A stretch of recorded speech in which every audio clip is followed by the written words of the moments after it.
ছি ছি, এমন কুলাঙ্গার ছেলে থাকার চেয়ে না থাকাই ভালো। আমি ভাবতে পারছি না আমার পেটের সন্তান হয়ে কিভাবে সে জঘন্য কাজ করতে পারে। একরাশ ঘৃণা নিয়ে বলল রেহানা বেগম। আপনি যদি অনুমতি দেন তাহলে আমরা আপনার ছেলেকে গ্রেপ্তার করতে পারি। তাছাড়া আমরা সম্পূর্ণ প্রমাণ নিয়েই গ্রেপ্তার করতে আসছি। আমার কোনো আপত্তি নেই, আপনারা এই অপরাধীকে যা শাস্তি প্রাপ্য নিয়ে দিতে পারেন। এই বলে রেহানা তার ছেলেকে পুলিশ অফিসারের কাছে তুলে দিতেই তার ছেলে বলে উঠল, মা প্লিজ, তুমি এই পুলিশ অফিসারের কাছে তুলে দিও না। আমি কথা দিচ্ছি এরপর থেকে আর কোনোদিন এসব জঘন্য কাজ করব না। পুলিশ অফিসার, আপনি এবার নিয়ে যান প্লিজ। এর মধ্যে রেহানের বড় মেয়ে তানজিলা বলে উঠল। আপনি এখন এই অপরাধীকে নিয়ে যাননি কেন? আপু, তুইও আমাকে এভাবে বলছিস? খবরদার, তুই আমাকে আপু বলে ডাকবি না। তোর মুখে আপু ডাক মানায় না। আর হ্যাঁ, আজ থেকে আমি মনে করব আমার কোনো ছোট ভাই নাই। এছাড়া কোনো ধর্ষণকারী তো আমার ভাই হতেই পারে না। আপু, আমি কথা দিচ্ছি আর কখনো এসব বাজে কাজে লিপ্ত হব না। তারপরও তুই অন্তত পুলিশের কাছে তুলে দিতে দিস না। ব্যাস, এই কথা বলতেই মা আর আপু তারা দুইজনই আমার সামনে থেকে চলে গেল। আর ভাবিকে লক্ষ্য করলাম আমার দিকে ঘৃণার নজরে তাকিয়ে আছে, কিন্তু কিছু বলছে না। তারপর শেষ ভরসা নিয়ে ভাবিকে বললাম, ভাবি প্লিজ আমাকে। এই কথা বলতেই ভাবি আমার কথা থামিয়ে বলতে লাগলো, ছি ছি, আমি তোমাকে অনেক ভালো ভেবেছিলাম, আর তুমি এমন একটা জঘন্য কাণ্ড করে বসবে আমার জানা ছিল না। আর হ্যাঁ, আমাকে এসব বলে লাভ নেই। তোমার যা শাস্তি প্রাপ্য তা পাওয়ার দরকার, নয়তো তোমার মতো জানোয়ারগুলো যে সমাজে রেহাই পেয়ে যাবে। কে বলল? শুনতে পেলে তো? এখন থানায় চল, তোর উচিত শিক্ষাটাই দিব। আর কোনোদিন এসব জঘন্য কাজ করবি তো দূরের কথা, কল্পনাও করতেও ভয় পাবি। পুলিশ অফিসার এই বলে আমাকে থানার উদ্দেশ্যে নিয়ে গেল। আপনারা হয়তো ভাবছেন একজন মা হয়ে তার ছেলেকে কেমনে পুলিশের হাতে তুলে দিতে পারে, এবং পরিবারের সবাই একই কাজ করলো তার সাথে। কেন করলো এসব? আচ্ছা, এবার আসুন তাহলে ব্যাপারটা ক্লিয়ার করে দেই। আমি রনি হাসান, এবার ইন্টার সেকেন্ড ইয়ারে পড়ছি। পরিবার বলতে সবাই আছেন, মা, ভাইয়া, ভাবি, বড় আপু, শুধু বাবা বেঁচে নেই। আমি অনেক ছোট থাকতেই বাবা হার্ট অ্যাটাক হয়ে না ফেরার দেশে চলে যান। তখন থেকেই এই পরিবারে সকল দায়িত্ব বড় ভাইয়াই বহন করেন। তো সেই সব দেখাশোনা করে। আর ভাইয়া আপুর থেকে আমি ছোট, তো এর জন্য আমাকে সংসারে কোনো কাজ করতে হয় না। ভাইয়ার খুব ইচ্ছা আমাকে ভালো মতো লেখাপড়া করিয়ে ভালো একটা চাকরি ধরিয়ে দিবে। ব্যাস, আমাকে পড়াশোনা করতে দিলেও আমি সেটার উপব্যবহার করলাম। মানেটা বুঝলেন না তো? শুনুন তাহলে। কলেজে বখাটে ছেলে থাকার মধ্যে জুবাইর, মিস্টার শামীম, তানভীর, আশরাফ আর আমি তাদের মধ্যে একটু বেশি বখাটে বলা যেতে পারে। আমি অবশ্য বখাটে ছিলাম না, তবে কলেজ লাইফে পা রাখতেই হয়ে গেলাম। কথায় আছে না, সৎসঙ্গে স্বর্গবাস, অসৎ পথে সর্বনাশ। তেমনি আমার বেলাতেও সর্বনাশই হয়েছে। কলেজে প্রথম দিন, কাউকে তেমন চিনি না, তাই একাই এসে বেঞ্চে বসে আছি। কিছুক্ষণ পর ক্লাসরুমে যেতে একটা ছেলে ধাক্কা মেরে বলতে লাগলো, কি রে শালা, চোখ কি বাসায় রেখে আসিস নাকি? দেখুন ভাই, ঝামেলা আমি পছন্দ করি না, সুতরাং আমার সাথে বাজাতে আসেন না। ঝামেলা করলে তুই কি করবি রে? মারবি? মার, আমাকে মেরে দেখা। এই বলে আমাকে ধাক্কাতে লাগলো। ব্যাস, নিমিষে রাগ উঠে গেল। তারপর ধামধুম কয়েকটা দিতেই তার নাক ফেটে গেল। তো সে আমার সাথে একা না পেরে তার বড় ভাইদেরকে ডাকতে গেল। এইদিকে আমি আমার মতো ক্লাসরুমে এসে মনোযোগ দিলাম। কিছুক্ষণ পর ক্লাসরুমে একটা ছেলে এসে বলতে লাগলো, রনিকে আমি।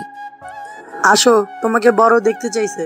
একটু ভয় পেলাম, তারপরও বুকে সাহস নিয়ে তার সাথে সেই বড়র কাছে গেলাম। ওখানে যেতে নেহাল ভাইয়াকে দেখতে পেলাম, আমার বড় ভাইয়ার বন্ধু নেহাল। তো সেখানে গিয়ে দাঁড়াতে নেহাল ভাইয়া বলল, কি রে রনি, তুই এখানে? ভাইয়া আপনি তো আমাকে ডেকে আনলেন। ওপাশ থেকে সেই ছেলেটি বলে উঠল, যাকে নাক ফাটিয়ে দিয়েছিলাম সে বলল, এ আমাকে নাক ফাটিয়ে দিয়েছে, এখন তার প্রতিশোধ নেবার পালা। এই বলে হাতে একটা লাঠি নিয়ে এগিয়ে আসতে লাগলো। ব্যাস।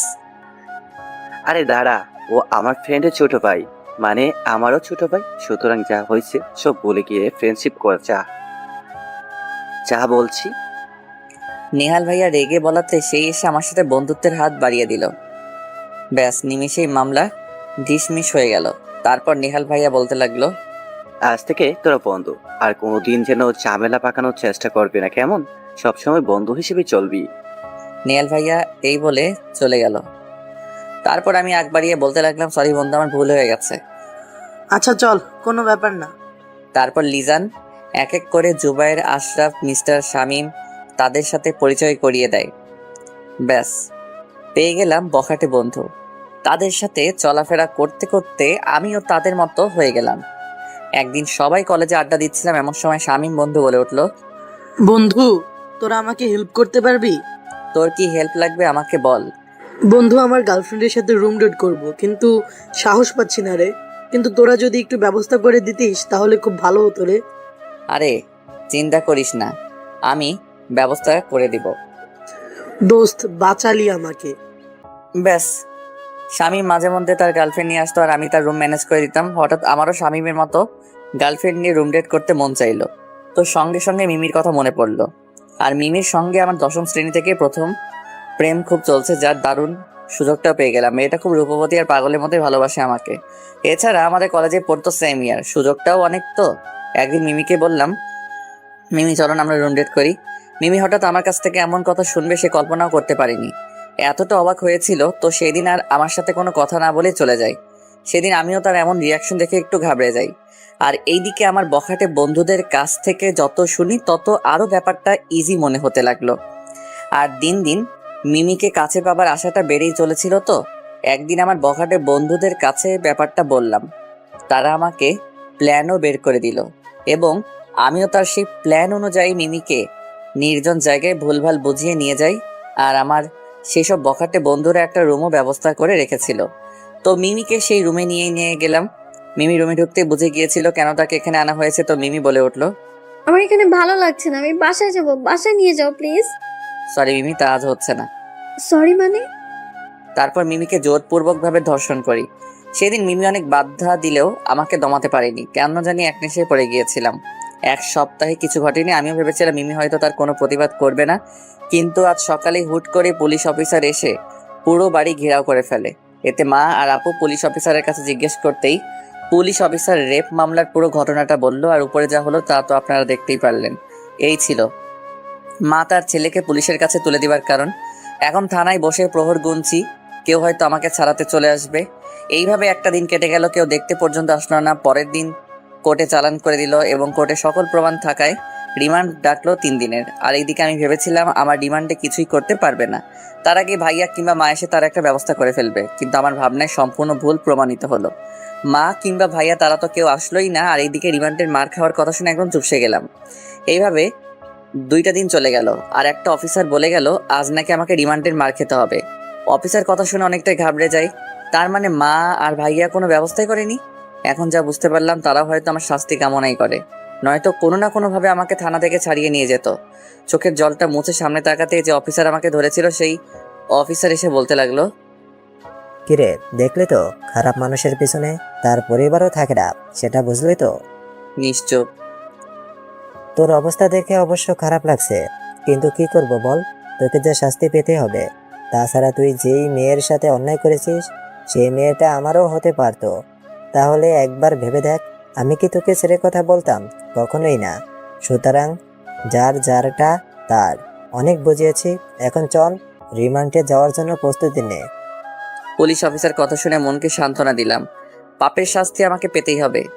মিমি তো আমাকে অনেক ভালোবাসতো আর তার বিনিময়ে তাকে অনেকটাই ঠকালাম। এখন তার শাস্তি যে আমাকে ভোগ করতেই হবে। ব্যাস, তারপর পুলিশ অফিসার আমাকে রিমান্ডের মার খাওয়াতে সেই রুমে নিয়ে গেল যেখানে মানুষকে টর্চার করে তার পাপের শাস্তি দেয়। সেখানে গিয়েই অনেক ভয় পেয়েও অসহ্যকর মানসিক টর্চার সহ্য করতে হলো 3 দিন। আর 3টা দিন আমার কাছে 3টা বছর বলে মনে হতে লাগলো। এইভাবে দেখতে দেখতে চলে গেল 1টা মাস। এখনো পর্যন্ত বাড়ি থেকে কেউ দেখতে আসেনি। আমিও ভেবে নিয়েছিলাম বাড়ি থেকে মনে হয় কেউ আর দেখতে আসবে না, ভরসায় শেষ হয়ে গেছিল আমার।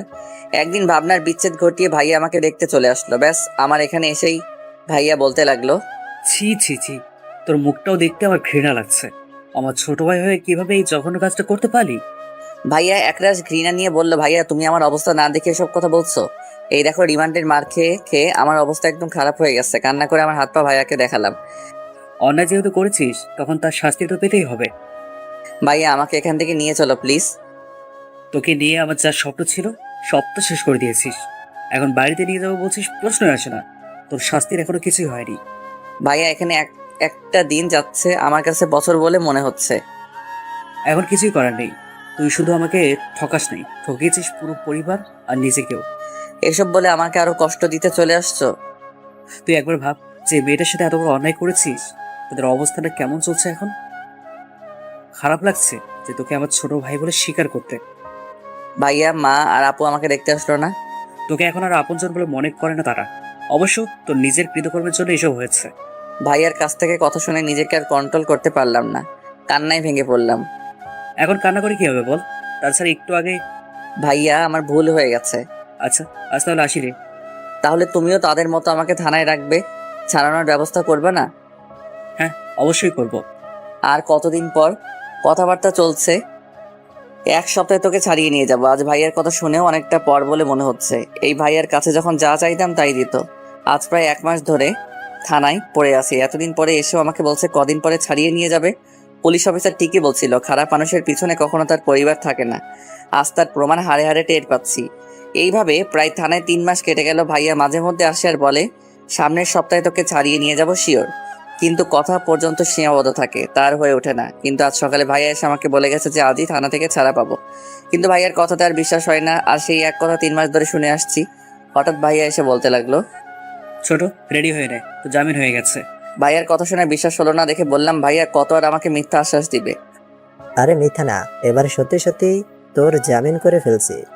ভাইয়া এই কথা বলতে সেই পুলিশ অফিসার চলে আসলো আর এসেই ভাইয়ার উদ্দেশ্যে বলতে লাগলো, মিস্টার রফিক, মানতেই হবে আপনাদের পরিবারের কথা। আজ দীর্ঘ 3 মাস পর জামিন করিয়ে নিলেন। আপনারা চাইলে অনেকদিন আগেই জামিন করিয়ে নিতে পারতেন, কিন্তু তা না করে প্রমাণ করে দিলেন যে অন্যায় করলে তার শাস্তি এভাবেই পেতে হয়। পুলিশ অফিসার এই বলে লকারের তলা খুলে দিল। পুলিশ অফিসার কথা শুনে অনেকটাই অবাক হলাম। তার মানে বাড়ি থেকে আমাকে ছাড়ানোর চেষ্টাই করতো না তারা। এই ভেবে মনটা নিমিষেই খারাপ হয়ে গেল। তারপর ভাইয়ার দিকে তাকাতেই ভাইয়া মাথা নিচু করে বলল, সরি, আসলে বাড়ি থেকেই মানা করে দিয়েছিল, নয়তো আগেই জামিন করে নিতাম। সমস্যা নেই, সব আমার পাপের ফল, তো আমাকে ভোগ করতেই হতো। এখন বাড়িতে নিয়ে যাবা নাকি অন্য কোথাও চলে যাব? আচ্ছা ঠিক আছে, বাড়িতেই চল। তারপর ভাইয়ার কথা মতো বাড়িতে যাওয়ার জন্য বের হলাম। মনের মধ্যে অজানা এক খুশির বন্যা বইছে। কতদিন পর বাড়িতে যাব, এইভাবে মনে এক প্রশান্তির খেলা খেলছে। এখন বাড়িতে গেলে হয়তো মা আপু সব রাগ বলে আমাকে ক্ষমা করে দিবে। হয়তো আপুর সাথে কতদিন হয় কোনো ঝগড়া করি না। আগে তো কোনো না কোনো বিষয় নিয়ে রোজই ঝগড়া বাজতো। খুব ভালোই দিনকাল চলছিল তখন। এখন হয়তো আমার সাথে আগের মতো আগ বাড়িয়ে কোনো ঝগড়া করবে না। ব্যাস, এইসব ভাবতেই ভাইয়া বলে উঠলো, চল, বাসায় এসে পড়েছি আমরা। হ্যাঁ চলো। বাসায় প্রবেশ করতে কেমন জানি অচেনা বলে মনে তো লাগলো। কিছুক্ষণ পুরো বাড়ি ঘুরে দেখতে ভাইয়া বলল, কিরে, কি দেখিস? দেখছি বাসাটা কেমন পাল্টে গেছে। বাসায় নতুন রং লাগিয়েছি তো, এই জন্য এমন লাগছে। ও আচ্ছা, মা আপু ভাবি তারা কই? তাদের দেখছি না যে। জাবেদ চাচার মেয়ের বিয়ের দাওয়াত খেতে গিয়েছে, হয়তো এখনই চলে আসবে। ভাইয়া এই বলে তার রুমে চলে গেল, আর আমি বাসার বাইরে দাঁড়িয়ে থেকে মা আর আপুকে দেখার জন্য অপেক্ষা করছি। বেশ কিছুক্ষণ পর লক্ষ্য করলাম মা আপু ভাবি তারা একসাথে আসছে। তাদের দেখে খুশি মনে সামনে গিয়ে বললাম, কেমন আছো তোমরা? হঠাৎ আপু আমাকে এমন একটা কথা শোনাবে কল্পনাও করতে পারিনি। কিছুক্ষণ পর লক্ষ্য করলাম মা আপু ভাবি আসছে। তাদের দেখে খুশি মনে সামনে গিয়ে বললাম, কেমন আছো তোমরা? দেখছো মা, একটা জেল ফেরত আসামি এসে আমাদেরকে বলছে কেমন আছি। আমার কথা শুনে আপু এমন একটা উত্তর দিবে কল্পনাও করতে পারিনি। তারপর নিজেকে সামলে নিয়ে বললাম, মা দেখেছো তোমার সামনে আপু আমাকে কি বলছে? আমি মাকে উদ্দেশ্য করে বললাম, তানজিলা তো ভুল কিছু বলে নাই, যেটা সত্যি সেটাই বলেছে। তোমরা কি সত্যি আমার আপনজন নাকি অন্য কেউ? আজ 3 মাস পর বাড়িতে ফিরলাম, কই একটু ভালো মন্দ জিজ্ঞেস করবে তা না করে উল্টো আরো বকছো। একটা জেল ফেরত আসামির সাথে কি বা জিজ্ঞেস করার আছে? তাছাড়া আমরা ভেবে নিয়েছি যে রনি নামের ছেলেটা আমাদের কাছে মৃত, সুতরাং এখন আমাদের সামনে যে ছেলেটা দাঁড়িয়ে আছে সেটা অন্য কেউ। বাহ আপু, কি চমৎকার একটা কথা বললি। ভেবেছিলাম জেল থেকে বের হলে আমাকে তোরা ক্ষমা করে দিবে, কিন্তু তা না করে উল্টো আমাকে মৃত বানিয়ে ফেললি। মা চলো তো, নাটক আর ভালো লাগছে না। আপু এই বলে মাকে নিয়ে গেল। চোখের জল মুছে সামনে তাকাতে লক্ষ্য করলাম ভাবি এতক্ষণ চুপ থেকে আমাদের বলা কথাগুলো শুনছিল। তো ভাবির কাছে গিয়ে বললাম, ভাবি আপনিও কি তাদের মতোই হয়েছেন? কথা বলবেন না আমার সাথে? তোমার ভাইয়া মনে হয় আমাকে খুঁজে যেতে হবে। এই বলে ভাবিও পাশ কেটে চলে গেল। ব্যাস, যা বুঝার বুঝে গেলাম। তারা হয়তো আমাকে এখনো ক্ষমা করতে পারিনি, এর জন্য সবাই এমন অবহেলার চোখে দেখছে। তারপর সবকিছু ভুলে আমার রুমে চলে গেলাম। রুমে প্রবেশ করতেই অবাক হয়ে গেলাম, পুরো রুমে ধুলোবালি দিয়ে ভরে গেছে। মনে হয়তো কেউ রুমে পরিষ্কার পর্যন্ত করে নাই। যেখানে আমাকে অবহেলা করছে সেখানে আমার রুম, প্রশ্নই আসে না। কি আর করার, রুমটা একাই পরিষ্কার করে ফেললাম। তারপর ফ্রেশ হয়ে বিছানায় গা এলিয়ে দিতেই কেমন জানি ক্ষুধা অনুভব করতে লাগলাম। সকাল থেকে আসলে কিছু খাওয়া হয়নি। ঘড়িতে লক্ষ্য করলাম 2টা বাজতে 15 মিনিট বাকি, কিন্তু একটা বিষয় মাথায় ঢুকছে না। বাসায় প্রায় 4 ঘন্টা ধরে আসছি, কিন্তু এর মধ্যে খাবার খাওয়ার কেউ খোঁজটা পর্যন্ত করলো না। আগে তো না খেলে বলে বলে কানটা ঝালাপালা করে দিত, কিন্তু আজ ব্যতিক্রম হচ্ছে কেন? তারপর ড্রয়িং রুমে আসতে লক্ষ্য করলাম সবাই খেতে বসছে। অনেকটাই অবাক হলাম। তারপর ভনিতা না করে সরাসরি খাবারের টেবিলে গিয়ে চেয়ার টেনে বসতেই আপু খাবারে পানি ঢেলে দিয়ে উঠতে যাবে, এমন সময় বললাম, আপু খাবারে হঠাৎ পানি ঢেলে দিলি যে? এক টেবিলে নর্দমার কিটের সাথে কিভাবে খাবো এই ভেবে নিজে না খেয়ে তার খাবারের সুযোগ করে দিচ্ছি। আপু নর্দমার কিটটা কি আমাকেই বললি? তো কাকে বলবো? তোর নিজের কৃতকর্মের জন্য নর্দমার কিট ডাকাই উচিত। হঠাৎ ভাইয়া বলে উঠল, তানজিলা, এসব কি শুরু করলি?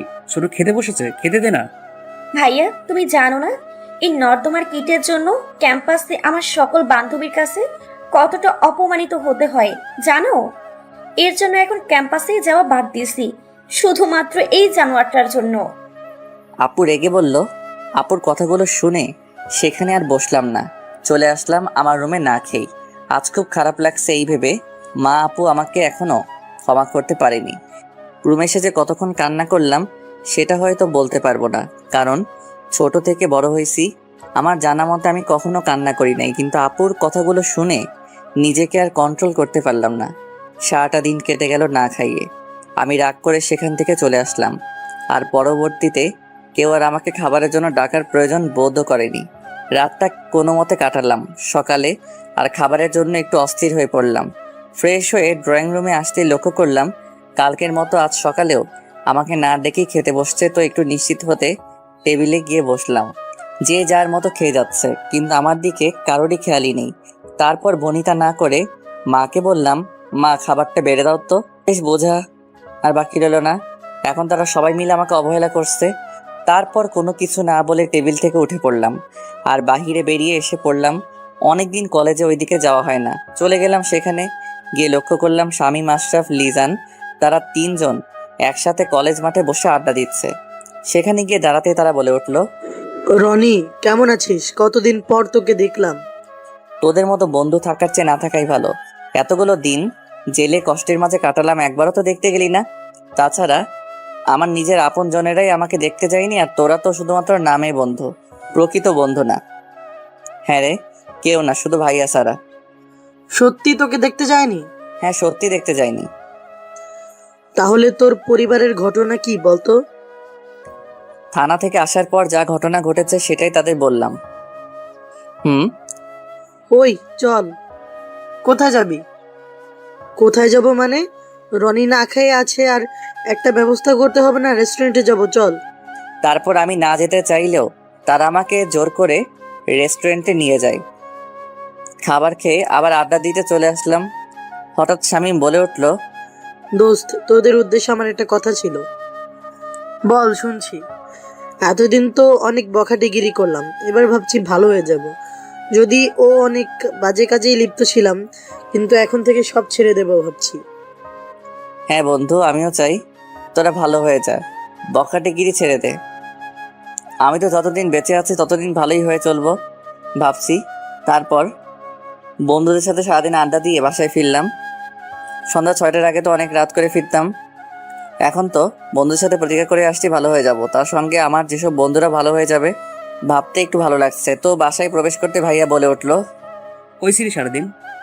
একটু বন্ধুদের সাথে আড্ডা দিতেই দেরি হয়ে গেল আর কি। এখন থেকে সেসব বন্ধুদের কাছ থেকে দূরে থাকবি। আর আমি একটা সিদ্ধান্ত নিয়েছি, মিমি এবারের বউ হবে। তাদের পরিবারের সাথে আমার সম্পূর্ণ কথা হয়েছে। এখন এই পাঞ্জাবিটা পরে রেডি হয়ে নে। ভাইয়া একটা নতুন পাঞ্জাবি হাতে দিয়ে ভাইয়ার কথাতে আর দ্বিমত পোষণ করলাম না। তারপর ভাইয়া আমাকে নিয়ে মিমিদের বাসায় নিয়ে গেল। ব্যাস, বিয়েটা গোপনেই হয়ে গেল। বিয়ে ছোট কিংবা বড়, সব বিয়েতে প্রায় আনন্দ উল্লাস থাকে, কিন্তু এই বিয়েতে তেমন কিছুই নেই। সবার মুখই কালো হয়ে আছে আর আমার দিকে ঘৃণার নজরে তাকাচ্ছে। বিয়ের সকল ঝামেলা মিটিয়ে মিমিকে নিয়ে বাড়িতে আসার পর সবাই মিমিকে পেয়ে খুশি হয়েছে। অবশ্য তাদের এই খুশি দেখে মনের মধ্যে এক অজানা খুশির বন্যা বইছে। হয়তো সব বলে মিমিকে নিয়ে সুখে শান্তিতে দিন কাটাতে পারবো এই ভেবে। তো সকল কিছুর অবসান ঘটিয়ে বাসর ঘরে গেলাম। রুমটা ফুলে সাজানো দেখে একটু ভালো লাগছে। রুমে মিমি আমার প্রবেশ দেখে বলল, আমি আপনার কি এমন ক্ষতি করেছিলাম যে আমাকে এই প্রতিদানটা দিলেন? মিমি হঠাৎ আমাকে দেখে কান্না জুড়ে দেবে সেটা কল্পনাও করতে পারিনি। তারপর পরিস্থিতির মোকাবেলা করার জন্য বললাম, আমি তোমার কাছে কিভাবে ক্ষমা চাবো সেই ভাষাটাই খুঁজে পাচ্ছি না। তারপরে বলছি, আমি আমার কৃতকর্মের জন্য খুবই লজ্জিত আর অনুতপ্ত। প্লিজ মিমি, আমাকে ক্ষমা করে দাও। বাহ, কি চমৎকার একটা কথা বলেন। আমার জীবনটা ধ্বংস করে এখন বলছেন খুবই লজ্জিত আর অনুতপ্ত। এইসব কথা একটা ধর্ষণকারীর মুখে মানায় না। তারপর কোনো কিছু না ভেবে মিমির পা জড়িয়ে কান্না করে বলতে লাগলাম, মিমি, আমি খুব বড় ভুল করে ফেলেছি। তোমার ভালোবাসাটাকে ঠকিয়ে নিজের কৃতকর্মের জন্য রিমান্ডে 3 দিন অসহ্যকর মানসিক টর্চার সহ্য করতে হয়েছে আমাকে। তোমার সাথে অন্যায় করে আমাকে অনেক কষ্টের মাঝে চলতেই হয়েছে। মিমি প্লিজ আমাকে ক্ষমা করে চলো না, নতুন করে জীবন শুরু করি। এই এসব নাটক আমার সাথে একদম করবেন না। আর হ্যাঁ, আমার পাটা ছাড়ুন, অসহ্য লাগছে আমার। তারপর চোখের পানিটা মুছে মিমিকে বললাম, মিমি তুমি যদি আমাকে ক্ষমা না করো তাহলে যে অনুতপ্তই তিলে তিলে শেষ হয়ে যাব। প্লিজ আমাকে ক্ষমা করে দাও। কেবল তো শুরু, আপনার এখনো অনেক শাস্তি বাকি আছে। আর হ্যাঁ, একটা কথা বলাই হয়নি। কি কথা? বিয়েটা কেন হয়েছে জানেন? না, কেন? কারণ আমি 2 মাসের অন্তঃসত্ত্বা, আর এমন মেয়েকে নিশ্চয়ই কেউ বিয়ে করতে চাইবে না। এজন্য ভাইয়া সব জেনে এই বিয়েটা আপনার সাথেই করিয়ে দেয়। আমি সবকিছু মেনে নিব, তারপরও আমাকে ক্ষমা করে দাও। আর হ্যাঁ, কথা দিচ্ছি সবকিছু ছেড়ে একদম ভালো হয়ে যাব। সেদিনের কথা জীবনেও ভুলবো না। নিজেকে কি মনে করেছেন আপনি? অন্যায় করে পার পেয়ে যাবেন? কখনো না। আপনাকে তার চরম শাস্তি পেতে হবে। যেমনটা আমি রোজ রাতে কান্না করে বালিশ ভিজিয়েছি, আপনাকেও তেমন অবস্থায় ফেলবো। আর কি বললেন? সবকিছু ভুলে আপনাকে ক্ষমা করে মেনে নেব? ভুল ভাবছেন, তার কখনো সম্ভব না। তুমি না আগে আমাকে অনেক ভালোবাসতে, এখন কি আমাকে ভালোবাসো না? আগে ভালোবাসতাম, তখন তো আর জানতাম না যে এই ভালো চেহারার পেছনে এই শয়তানের মুখোশ লেগে আছে।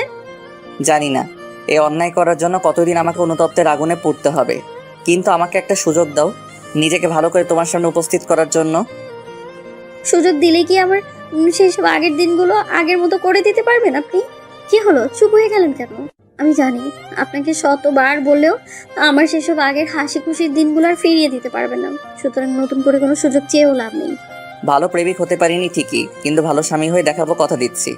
সরি, বাট আপনাকে স্বামী বলে মেনে নিচ্ছি না। আর হ্যাঁ, আপনার যদি সেদিনের মতো মনের মধ্যে চাহিদা পোষণ হয় তাহলে আমাকে বলবেন। প্লিজ সেদিনের মতো আবার পশুর মতো আচরণ করবেন না।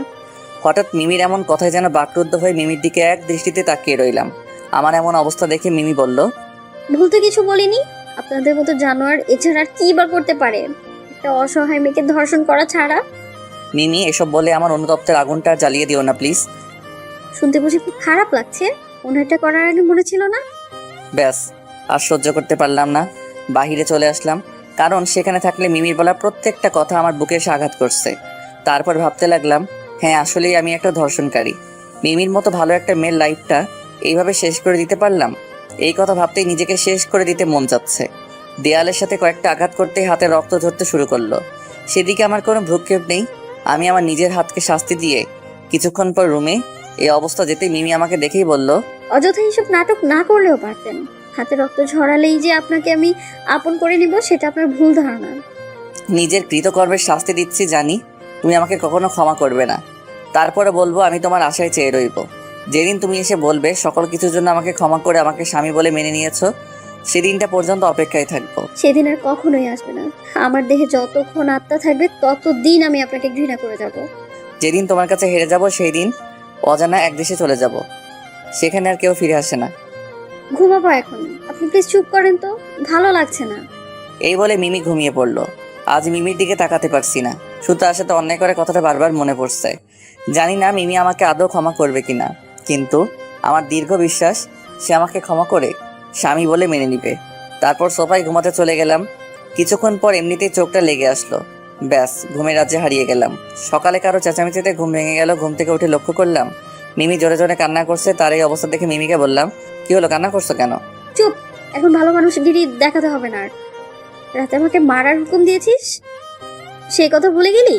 এই বলে মিমি আরো জোরে জোরে কান্না করতে লাগলো।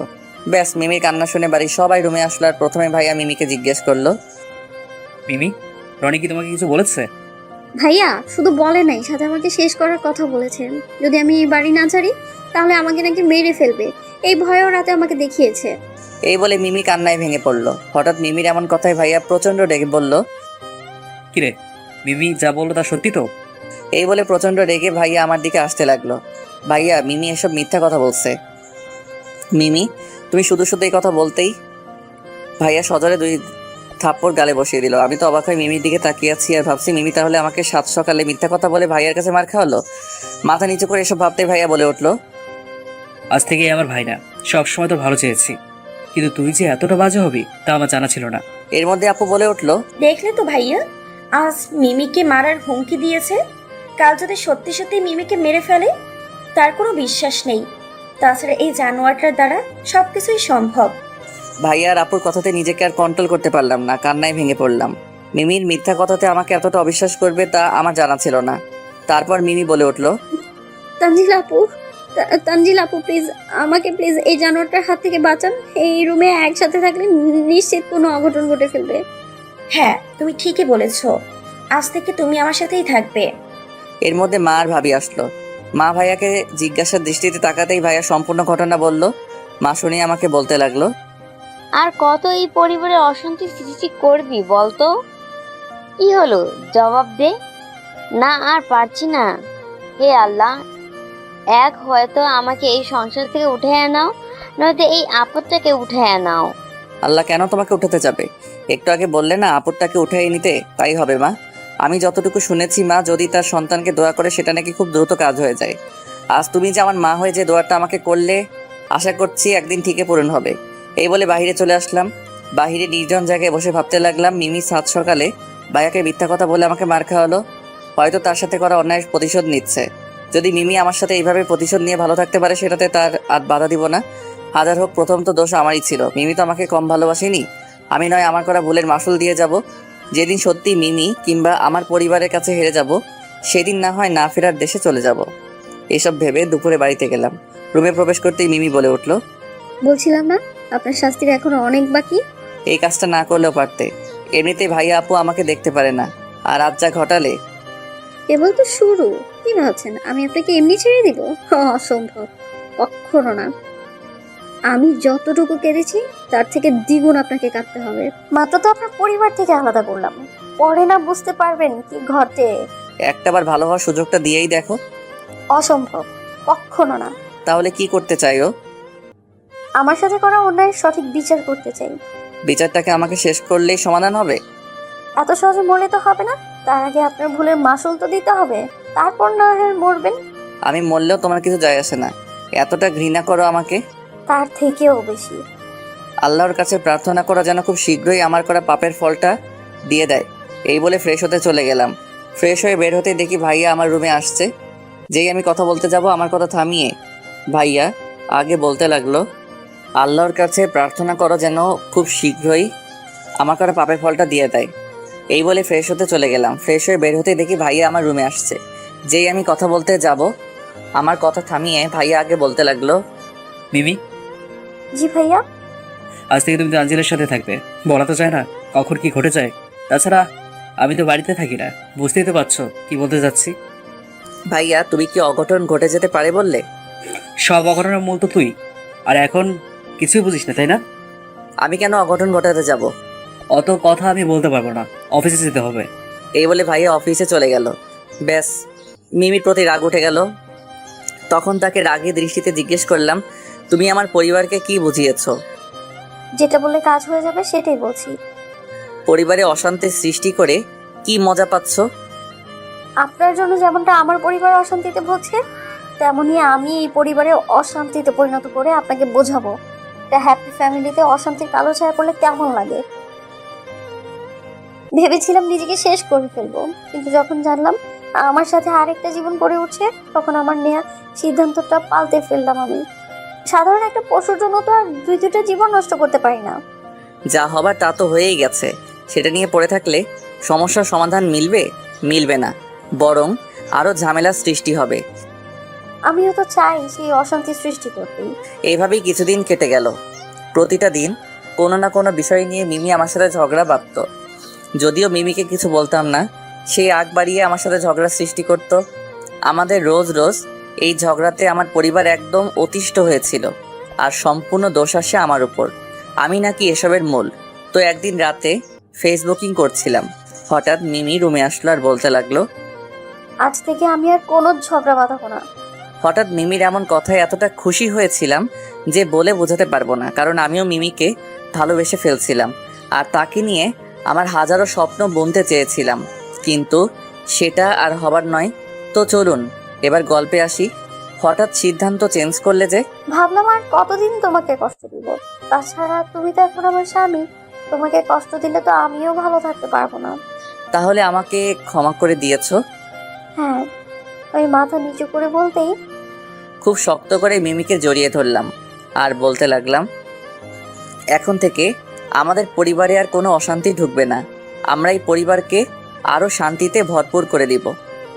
হ্যাঁ, শান্তিতে ভরপুর করে দিব। মিমিও আমাকে জড়িয়ে ধরলো, বলল রাতে যখন ঘুমাতে যাব। তখন মিমিকে বললাম, মিমি অনেক রাত হয়েছে, ঘুমাতে যাও। না, আমার স্বামীকে রেখে অন্য রুমে ঘুমাতে যাবো না, তাহলে তোমার এখানেই থাকবো। ওকে, নো প্রবলেম। কিছুক্ষণ পর মিমি আমার বুকে মাথা রেখে, তুমি কি সত্যি আমাকে ক্ষমা করে দিয়েছো? কেন বিশ্বাস হচ্ছে না? তোমার সাথে অন্যায়টা করে আমি অনেক অনুতপ্তে ভুগেছি। শুধু ভেবেছি কখন মিমি আমাকে ক্ষমা করে আপন করে নিবে, এই আশায় প্রহর গুনেছি। আজ তার অবসান ঘটেছে। আমিও তোমাকে খুব মিস করছি। আমাদের মাঝে যে নতুন অতিথি আসছে তাকে নিয়ে আমরা নতুন করে সংসার করব। মিমি ঘুমিয়ে গেলে নাকি? না, ঘুমাইনি। বলো। কি বললাম শুনেছো তো? সেটা আর হবে না। আস্তে করে বলো মিমি, কি হবে না? মিমি কি জানো আস্তে করে বললো, সেটা জানার জন্য জিজ্ঞেস করলাম। না, তেমন কিছু না, ঘুমিয়ে পড়ো। এই বলে মিমি ঘুমিয়ে পড়লো। তো কোনো কিছু না ভেবে আমিও ঘুমিয়ে পড়লাম। সকালে কারো কান্নার আওয়াজে ঘুমটা ভেঙে গেল। তো ঘুম থেকে উঠে লক্ষ্য করলাম মিমির শরীরে বিভিন্ন জায়গায় কাটা মনে হইতো, ব্লেড দিয়ে তার শরীর কাটা, আর অনেক রক্ত পড়ছে। তার এমন অবস্থা দেখে ঘাবড়ে গিয়ে বললাম, মিমি তোমার এই অবস্থা কি করে হলো? কেন কেন আমি নিজেই এই অবস্থা করেছি। কিন্তু কেন পাগলের মতো নিজের শরীর কাটতে গেলে? ঘাবড়ে গিয়ে বললাম, ছোট্ট একটা নাটক করার জন্য। নাটক মানে? এবার দেখ তোকে কেমন সাহায্য করি। এই বলে মিমি সেদিনের মতো কান্না করতে লাগলো। ব্যাস, তার কান্নাতে সবাই রুমে এসে ভিড় করলো। আর তার এই কাটা ছিঁড়া থেকে রক্ত পড়ছে সেটা দেখে ঘাবড়ে গিয়ে প্রথমে আপু বলতে লাগলো, ভাইয়া বলেছিলাম না এই জানোয়ারটার দ্বারা সব সম্ভব। কিভাবে মেয়েটার শরীরটা কেটেছে দেখেছো তো? আজ সত্যি ভাবতে ঘৃণা হচ্ছে এই আমার ছোট ভাই। আপু বিশ্বাস করো, মিমিকে আমি কিছুই করিনি। মিমি নিজের শরীর কেটে আমাকে ফাঁসাচ্ছে। তোকে আর বলতে হবে না, আমার যা বোঝার বুঝে গেছি। ভাইয়া তুমি এখনো দাঁড়িয়ে আছো কেন? এই জানোয়ারটাকে শায়েস্তা করো, নয়তো সে আরো বড় কিছু করতে পারে। হ্যাঁ, তুই ঠিকই বলছিস। আর যদি তার সঠিক বিচার না করি তাহলে সত্যিই কোনো অঘটন ঘটাতে পারে। এই বলে ভাইয়া বেল্ট খুলে উল্টাপাল্টা মারতে লাগলো, আর আমি পাথরের মতো দাঁড়িয়ে থেকে মারগুলো সহ্য করছি। এক পর্যায়ে ভাইয়া মারা বাদ দিয়ে বলতে লাগলো, আজ থেকে এবারের খাওয়া দাওয়া সব ওর জন্য বন্ধ, সব কিছু। তাছাড়া আমি কোনো অমানুষকে আমার টাকা পয়সা দিয়ে ভার বহন করতে পারবো না। সে নিজে কিভাবে চলবে সেটা তার ব্যাপার। তার ভালোই চেয়েছিলাম, কিন্তু সে ভালো হবার নয়। ভাইয়া এই বলে রাগে গজগজ করতে করতে চলে গেল। ভাইয়ার মারগুলো যতটা না লেগেছে তার থেকে তার বলা প্রত্যেকটা কথা আমার বুকে বাজছে, আর চোখ দিয়ে অঝরে জল পড়ছে, কিন্তু শব্দ হচ্ছে না। ছোট থেকে বড় হয়েছে, কোনোদিন ভাইয়া একটা থাপ্পড় মারিনি। আজ মিমির কথা অভিনয়ে হার মেনে গেল। তারপর লক্ষ্য করলাম ভাবি মিমিকে নিয়ে যাচ্ছে, আর মিমি আমার দিকে কেমন বিশ্ব জয় করার মতো একটা মুচকি হাসি দিয়ে ভাবির সাথে চলে গেল। আপু সবার শেষে আমাকে কি জানি বলতে চেয়েও বলতে পারলো না। যেই দরজায় পা রাখতে যাবে এমন সময় হুট করে আপু পা জড়িয়ে কান্না করে বলতে লাগলাম, আপুরে বিশ্বাস করো, আমি মিমিকে কিছুই করিনি, তাছাড়া ভালো হওয়ার জন্য প্রতিজ্ঞা করেছি। পাছাড়, তোকে আমার ছোট ভাই বলে স্বীকার করতে ঘৃণা হচ্ছে। একটা মেয়েকে তুই আর কতই কষ্ট দিতে পারিস বল তো? আমি মানছি আগে যেটা করেছি সেটা অনেক বড় ভুল হয়ে গেছে, কিন্তু বিশ্বাস করো, পিবির শরীরে যে ব্লেড দিয়ে হয়েছে সেগুলো নিজেই কেটে আমাকে ফাঁসাচ্ছে। তুই আমার পা ছাড় তো। অনেক মিথ্যা কথা বলেছিস। আর না, তাছাড়া নিজের শরীর কেউ এভাবে কাটে না যেভাবে তুই মিমির শরীর কেটেছিস। আর তোর কথাতে কেউ বিশ্বাসও করবে না। আপু, ভাইয়াকে বলে আমার উপর রাগটা ভাঙিয়ে দিস। ভাইয়াকে ছাড়া আমি যে অচল। এটার জন্য এতক্ষণ আমার পা ধরেছিলি, সেটা আমার হচ্ছে না। তাছাড়া তোর পক্ষ নিলে একটা ধর্ষণকারীর শাস্তি বেঁচে যাবে। আমি চাই না একটা ধর্ষণকারী বেঁচে যাক, সে হোক আমার ছোট ভাই। আপু অন্যদিকে তাকিয়ে বলল, আপু তোরা আমাকে এইভাবে অবহেলা করতে শুরু করবি সেটা আমার জানা ছিল না। খারাপ মানুষকে সবাই অবহেলাই করে। আপু এই বলে চলে গেল। এইদিকে আমি ভাবতে লাগলাম, শুধু একটা ভুলের জন্য আমার লাইফটা এলোমেলো হয়ে গেল। ব্যাস, এইভাবে একটা মাস চলে গেল। আর এই কদিনে আমার বাড়ি থেকে একেবারে খাবার বন্ধ করে ফেলছে। একবারও কেউ খোঁজ খবর নেয়নি কি খেলাম না খেলাম। সবাই সমানভাবে অবহেলা করতে শুরু করেছে। আর এদিকে বন্ধুদের কাছে ধার দেনা করে চলছি। তো একদিন বাহিরে বের হতে যাব, এমন সময় ভাইয়া, ভাবি, মা, আপু, মিমি তারা সবাই টেবিলে বসে খাচ্ছে আর গল্প করছে। কাল তানজিলাকে পাত্রপক্ষ দেখতে আসবে, তোমরা সবাই তানজিলাকে আর এই বাসাটা গোছগাছ করে রেখো।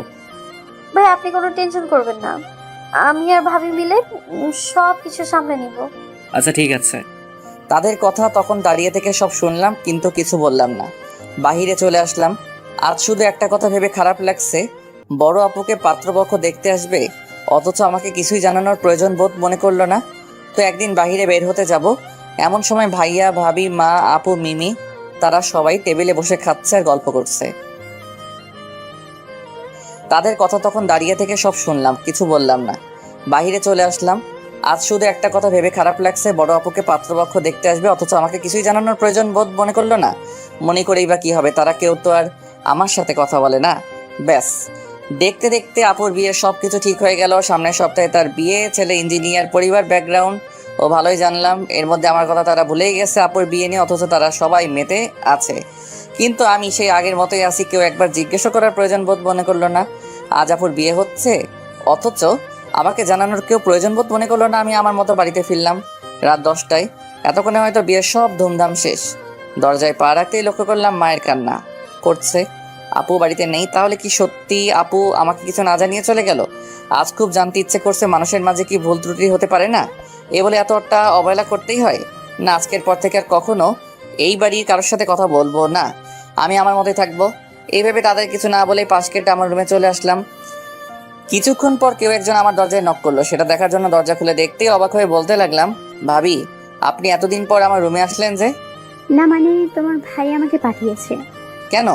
কাল তোমার তানজিলা আপুকে আনতে যাওয়া লাগবে, সেটা জানানোর জন্য বললো আর কি। হাসছো যে? ভাবি সব আয়োজনই তো আমাকে ছাড়াই করছে, আমাকে জানানোর প্রয়োজন বোধ মনে করেনি। আর আপু আজ চলে গেল, অথচ আমাকে কিছুই বলে গেল না। তাহলে নির্লজ্জের মতো সেই বিয়েতে আমাকে যেতে হবে? আপনি বরং ভাইয়াকে গিয়ে বলুন আমাকে ছাড়াই যেন বাকি অনুষ্ঠানটা শেষ করে দেয়। ভাবি আমার কথা শুনে দ্বিতীয় কোনো কথা বলেনি, চলে গেল। দরজা লাগিয়ে ঘুমিয়ে পড়লাম। সকালে দরজায় কে জানি ধাক্কাতে লাগলো। দরজা খুলে দেখি ভাবি। তখন তাকে বললাম, ভাবি কিছু বলবেন? না মানে তোমার ভাইয়া রেখেছে। তাকে গিয়ে বলেন আমার কাজ আছে, যেতে পারবো না।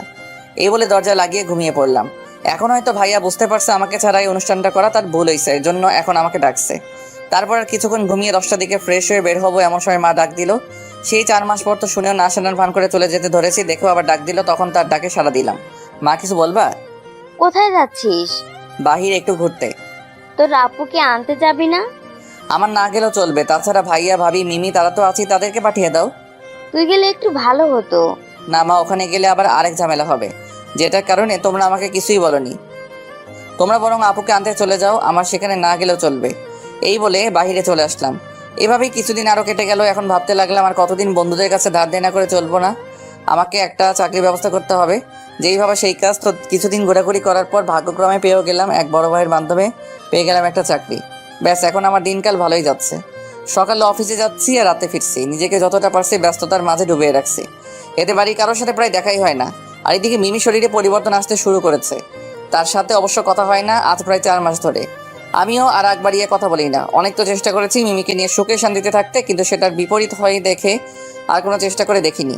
এভাবেই কাটিয়ে দিলাম 4টা মাস। এখন অবশ্য বাড়ি থেকে সবাই আগের মতো ফ্রি হতে চাচ্ছে, কিন্তু আমি সে আগের মতো ফ্রি হতে পারছি না। কিছুদিন আগের কথা, তো রাতে অফিসের সকল কিছু ঝামেলা চুকিয়ে বাড়িতে ফিরলাম। বাড়িতে এসে লক্ষ্য করলাম ভাইয়া, ভাবি, আপুর হাজবেন্ড, মা, তারা সবাই একসাথে টেবিলে বসে খাচ্ছে। শুধু মিমি সেখানে নেই। তো আমি যাওয়াতে আপুর হাজবেন্ড বলে উঠলো, এই যে ভাইয়া বসো, আজ একসাথে ডিনার করে নেই। না ভাইয়া, আমি খেয়ে আসছি। আরে বস না, আজ নয় একসাথেই খাওয়া যাক। তাছাড়া শুভ আজ বাড়িতে আসছে। সরি ভাইয়া, তোমরাই খাও, আমি খেয়ে আসছি। এ বলে আমি আমার রুমে প্রবেশ করতে লক্ষ্য করলাম মিমি আমার রুমটা গোছগাছ করে দিচ্ছে। সেটা দেখে অনেকটা অবাক হয়ে গেলাম যে মিমি আমার সাথে কথা বলতো না, সে আজ আমার রুমে গোছগাছ করে দিচ্ছে। এই দৃশ্য দেখেও না দেখার ভান করে ফ্রেশ হতে চলে গেলাম। ফ্রেশ হয়ে বের হলাম, তখনও লক্ষ্য করলাম মিমি বসে আছে। কোনো কথা না বলে অন্যদিকে তাকিয়ে আছি। মিমিও বুঝতে পারছে না তার সাথে কথা বলার মুড নেই। আমার এমন অবস্থা দেখে মিমি আগ বাড়িয়ে বলতে লাগলো, কেমন আছো? মিমির কাছ থেকে কেমন আছো কথা শুনে কেমনে জানি আমার মনের মধ্যে আগুন জ্বলে উঠলো। তখন তার কথার উত্তর না দিয়ে রুম থেকে বের হতে যাবো, এমন সময় মিমি আমার পথ আটকিয়ে বলল, কি হলো, কিছু বললে না যে? সরি, আসলে প্রতিশোধের ছলে তোমার সাথে অনেক অন্যায় করে ফেলেছি। এখন আমারও খারাপ লাগছে তোমার এই অবস্থা দেখে। জানি তুমি আমার সাথে কথা বলতে চাচ্ছ না, কিন্তু এভাবে চললে তো আর হবে না। আমাদের সবকিছু ভুলে চলো না, নতুন একটা সংসার গড়ে তুলি। এখান থেকে গেলে খুব খুশি হব আমি। মিমি বলা প্রত্যেকটা কথা এখন বিরক্ত লাগছে দেখে তাকে চলে যেতে বললাম। যেটা বললাম সেটা কি সম্ভব না? এখান থেকে যেতে বলেছি কিন্তু। ব্যাস, আমার রেগে যাওয়া দেখে মিমি আর দ্বিতীয় কোনো কথা না বলে চলে গেল। আজ শুধু আমার পরিবারের কাণ্ড দেখে অবাক হচ্ছি। দীর্ঘ 4 মাস পর এখন সবাই কেমন আগ বাড়িয়ে কথা বলতে আসছে। এখন তারা কথা বললেই কি তাদের সাথে কথা বলতে হবে? কখনোই না। তাছাড়া আমি তো বকার থেকে খারাপ মানুষ আমি নই, তাদের সাথে কথা বলবোই না। আর এই 4 মাসে সবাইকে যথেষ্ট চিনা হয়ে গেছে কে কেমন আচরণ করছে। এইভাবে রাতের ঘুমটা শুধু পাড়ি দিলাম। আজ কেন জানি ঘুমটা সকালেই ভেঙেছে, তাই কোনো কিছু না ভেবে ছাদে চলে গেলাম। ছাদে পা রাখতে লক্ষ্য করলাম আপু আর শুভ ভাইয়া তারা কথা বলছে। তাদেরকে দেখেই যেই নিচে নামতে যাব, এমন সময় আপু পিছন থেকে ডাক দিল, এই রুনি, কই যাস? এইদিকে আয়, তোর ভাইয়ের সাথে পরিচয় হয়ে যা। না থাক, পরিচয় হবার দরকার নেই, আমি এনেকে আগে থেকে চিনি। মিথ্যা বলে ছাদে চলে আসলাম। যখন বিয়েটা হলো তখন একবারও ডাকলো না, এখন বলছে পরিচয় হয়ে যেতে। কাটা খায় লবণে চিটা বেশ। রুমে এসে তাড়াতাড়ি ফ্রেশ হয়ে অফিসে যাওয়ার জন্য বেরিয়ে যাচ্ছে, তো লক্ষ্য করলাম সবাই টেবিলে বসে খাচ্ছে। এটা নতুন কোনো বিষয় না, গত 4 মাস ধরে এই দৃশ্য দেখে আসছি। তো আমি আমার মতো বের হয়ে যেতে যাচ্ছি, হঠাৎ ভাইয়া বলে উঠলো, কিরে সকালে বেরোচ্ছিস? হ্যাঁ ভাইয়া, একটু বের হতে হচ্ছে। সবাই যখন খাচ্ছি তো খেয়েই তারপর যা। সরি ভাইয়া, তোমার টাকায় কেন অমানুষকে খাওয়াবো? তাছাড়া সেই অমানুষটা এখন চাকরিজীবী হয়ে গেছে, আর তার ভার বহন খরচ সে এখন নিজে চালাতে পারে। তোমাকে কে সে নিয়ে না ভাবলেও চলবে। এই বলে অফিসে চলে গেলাম। হয়তো আমার এমন কথা তাদেরকে বলা উচিত হয়নি, কিন্তু এই 4টা মাসে আমার খাওয়া দাওয়ার খোঁজ খবর নেওয়াই বাদ দিয়েছিল। তখন তো আর আমাকে একবারও বলেনি। আজ আমি চাকরি করছি, সব কিছুতেই ভালো চলছি, এখন বললে কি তাদের কথা আমাকে শুনতে হবে? কখনো না। এখন যেমন চলছি সারা জীবন এমনই চলবো, কাউকে লাগবে না আমার। সরি ভাইয়া, তোমার টাকায় কেন অমানুষকে খাওয়াবা? তাছাড়া সেই অমানুষটা এখন চাকরিজীবী হয়ে গেছে, তার ভার বহন খরচ সে এখন নিজেও করতে পারে। তোমাদেরকে সে নিয়ে না ভাবলেও চলবে। এই বলে অফিসে চলে গেলাম। হয়তো আমার এমন কথা তাদেরকে বলা উচিত হয়নি, কিন্তু এই 4টা মাসে আমার খাওয়া দাওয়ার খোঁজ খবর নেওয়াই বাদ দিয়েছিল। তখন তো আর আমাকে একবারও বলেনি। আজ আমি চাকরি করছি, সব কিছুতেই ভালো চলছে, এখন বললেই কি তাদের কথা আমাকে শুনতে হবে? কখনো না। এখন যেমন চলছি সারা জীবন এমনই চলবো, কাউকে লাগবে না আমার। অফিসে বসে এসব আনমনে ভাবছি, এর মধ্যে জুবাইয়ের অফিসের কলিগ এসে বলে উঠলো, হাই ব্রো, কি ভাবছেন? না তেমন কিছু না। একটা হেল্প করতে পারবেন? কি হেল্প লাগবে বলুন। আজ আমার গার্লফ্রেন্ডের সাথে ডেটে যাওয়ার কথা ছিল, যদি আপনি এদিকে একটু ম্যানেজ করতেন তাহলে খুব ভালো হতো। তবে যাই করেন বেশিক্ষণ লেট করা যাবে না, তাহলে কিন্তু বসের কাছে ধরা খেয়ে যাব, বুঝতেই তো পারছেন। টেনশন করার কোনো কারণই নেই, 1 ঘন্টা শুধু অতিবাহিত করব, এর বেশিক্ষণ থাকবো না। ঠিক আছে, এবার আপনি যেতে পারেন। অসংখ্য ধন্যবাদ আপনাকে। স্বাগতম। বেশ, এই বলে জুবাইর চলে গেল। আর হঠাৎ করে অচেনা নাম্বার থেকে ফোন আসলো। তারপর কোনো ভনিতা না করে ফোনটা রিসিভ করতেই ওপাশ থেকে মেইলি কণ্ঠে বলে উঠল, আপনি কি রনি বলছেন? কে আপনি? আপনার স্ত্রী। আপনার মাথায় মনে হয় প্রবলেম আছে। আজই প্রথম ফোনে কথা বলছেন আর আমাকে আসামি বানিয়ে ফেলছেন। আমি কোনো মিথ্যে কথা বলিনি। দেখেন, ফাইজলামো করার মতো সময় আমার নাই। রাখি, বাই। ফোনটা কাটবেন না প্লিজ। ফাইজলামো করার ইচ্ছে থাকলে অন্য কারোর সাথে করেন, আমাকে কেন বিরক্ত করছেন? দুপুরে খেয়েছো? আপনি জানতে চাচ্ছেন আমি খেয়েছি কিনা? জানতে চাচ্ছি। কি আজব পৃথিবী, আপন জনরাই কখনো ফোন দিয়ে জিজ্ঞেস করে না খেয়েছি কিনা, আর আপনি আজই প্রথম ফোন দিয়ে জিজ্ঞেস করছেন দুপুরে খেয়েছি কিনা। এ কথা বলতেই ওপাশ থেকে কান্না করার আওয়াজ ভেসে আসছে। শুনে তাকে জিজ্ঞেস করলাম, আপনি কি কান্না করছেন? অনেক ভুল হয়ে গেছে, ক্ষমা করে দিও প্লিজ। হঠাৎ অচেনা মেয়ে কান্না করে বলাতে কেমনে জানি মনের মধ্যে সন্দেহ কাজ করলো। তো আবারও জিজ্ঞেস করলাম, আচ্ছা আপনি কে বলুন তো, কান্না করে আমার কাছে ক্ষমা চাচ্ছেন? আমি মিমি। হঠাৎ মিমির নাম শুনে নিমিষেই রাগ উঠে গেল। তখন তাকে বললাম, তুমি তাহলে এতক্ষণ অচেনা মেয়ের কণ্ঠ ধরে কথা বলছিলে? প্লিজ ফোনটা রেখো না। আমি জানতাম প্রথমে পরিচয় দিলে তুমি আমার সাথে কথা বলতে না, এই জন্যই তো অচেনা মেয়ের কণ্ঠ ধরে কথা বলছিলাম। তো আমাকে ফোন দেওয়ার মানে কি? তোমাকে পরিবার থেকে আলাদা করে মোটেও ঠিক কাজ করিনি। তাছাড়া তোমার এই অবস্থার জন্য তো আমিই দায়ী। তুমি তো ঠিক কাজই করেছো। হাজার হোক, তোমার সাথে করা অন্যায়ের প্রতিশোধ নিয়েছো। আমার জানা মতে তোমার যথেষ্ট প্রতিশোধ নেওয়া হয়ে গেছে, তো এখন কি আরো প্রতিশোধ নিতে চাও? না। তাহলে তুমি তুমি তো আগে অনেক বলেছিলে নতুন করে সংসার গড়ে তুলতে, কিন্তু আমি শুনিনি। আজ আমি নিজে বলছি, চলো না অতীত ভুলে নতুন করে আমাদের জীবনটা শুরু করি আবার। কোনো একটা ধর্ষণকারী নিয়ে সংসার বাঁধার ইচ্ছে পোষণ করছো। আগে যেমন প্রতিনিয়ত আমাকে অবহেলা করে গেছো, এখনো তাই করে যাও। কেননা তেলে আর জলে সেটা কখনো মিশবে না, সেটা যতই চেষ্টা করো। এই বলে ফোনটা কেটে দিলাম। মিমি এখন হয়তো তার ভুল বুঝতে পারছে, কিন্তু সেটা খুব দেরি হয়ে গেছে। এখন শতবার বললেও মিমি সেই সুযোগ পাবে না। তার জন্য আমাকে অনেক কষ্টের মাঝে সময় অতিবাহিত করতে হয়েছে, সেটা কখনো ভুলবো না। এভাবেই দিনকাল চলতে লাগলো। আর এইদিকে মিমির চেহারাতে মাতৃত্ব রূপ নিয়েছে। মিমি গর্ভবতীর অবস্থায় যা লাগে সেটা এনে দেই, কিন্তু কখনো তার সাথে কথা বলি না।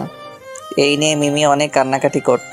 মাঝে মধ্যে মনে হয় সব কিছু ভুলে মেনে নেই, কিন্তু আগের তার করা অবহেলার কথাগুলো নিমেষেই মনে পড়ে যায়, আর তখন তার দিকে তাকাতেই মন চায় না। এভাবে 9টা মাস কেটে গেল। এখনো আমি আমার রাগ অভিমান নিয়ে আছি। বাড়ির সবাই এখন আমার সাথে আগ বাড়িয়ে কথা বলে, কিন্তু তাদের কথাতে তেমন একটা পাত্তা দেই না।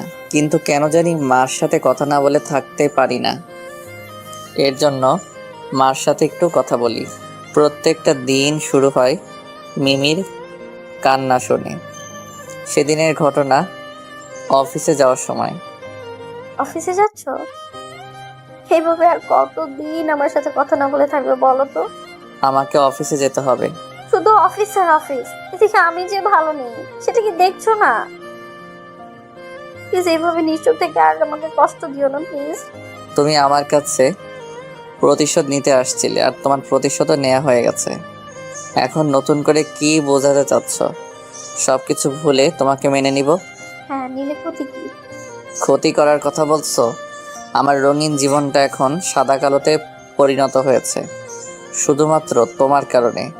আমি শুধু একটা ভুল করছি, তার বিনিময়ে জেল থেকে শুরু করে নিজের পরিবার পর্যন্ত আমাকে অবহেলা করেছে। সেদিনের কথা আমি ভুলে যাব?